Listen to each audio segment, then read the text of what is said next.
കേരള ശാസ്ത്ര സാഹിത്യ പരിഷത്ത് ജില്ലാ കമ്മിറ്റി നേതൃത്വത്തിൽ പാലക്കാട് ജില്ലാതല സാംസ്കാരിക സംഗമം സംഘടിപ്പിച്ചു. KGOA ഹാളിൽ നടന്ന സാംസ്കാരിക സംഗമം സാംസ്കാരിക പ്രവർത്തകൻ ആലങ്കോട് ലീലാകൃഷ്ണൻ ഉദ്ഘാടനം ചെയ്തു.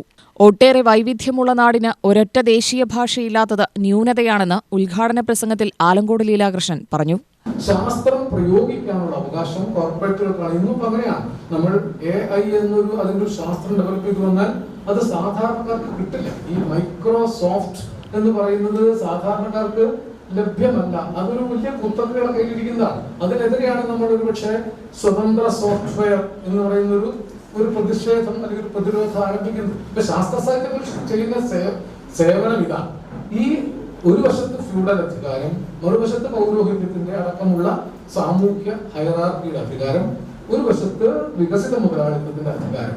ഈ രണ്ട് അധികാര ഘടനകൾ ശാസ്ത്രത്തെ ദുർവ്യാഖ്യാനം ചെയ്ത് വ്യാജ ശാസ്ത്രങ്ങളെ ജനങ്ങൾക്കിടയിൽ പ്രചരിപ്പിച്ചുകൊണ്ടിരിക്കുമ്പോൾ യഥാർത്ഥ ശാസ്ത്രം എന്താണ് എന്ന് ജനങ്ങളോട് പറയേണ്ട, പ്രചരിപ്പിച്ച് പഠിപ്പിക്കേണ്ട ഉത്തരവാദിത്വമാണ് ശാസ്ത്ര സാഹിത്യ പരിഷത്ത് പോലുള്ള പ്രസ്ഥാനങ്ങൾ ഏറ്റെടുത്തത്. അതുകൊണ്ടാണ് ശാസ്ത്ര സാഹിത്യ പരിഷത്ത് ഒരു ബദൽ ഇവിടെ ഉണ്ടാക്കിയത്. ഒരു ബദലല്ല, പല ബദലുകൾ നമ്മൾ ഉണ്ടാക്കി, അല്ലെ?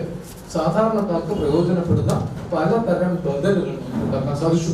ശാസ്ത്രഗതി പോലെയും ശാസ്ത്ര കേരളം പോലെയും യുറീക്ക പോലെയും ഒക്കെയുള്ള ശാസ്ത്ര മാസികകളിലും, യുറീക്കൊക്കെ കുട്ടികൾക്ക് വേണ്ടിയാണ്, ഞാനൊക്കെ ചെറിയ പ്രായത്തിൽ വായിച്ചു തുടങ്ങിയതാണ്.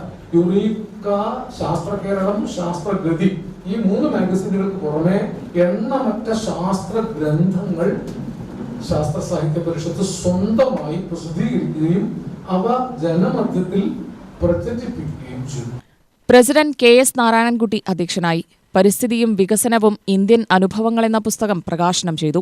KN Sukumaran, R Santhakumaran, MC Gangadharan, KP ശബരിഗിരീഷ്, K Harikumar, M Sunilkumar, S Sivadas എന്നിവർ പ്രസംഗിച്ചു.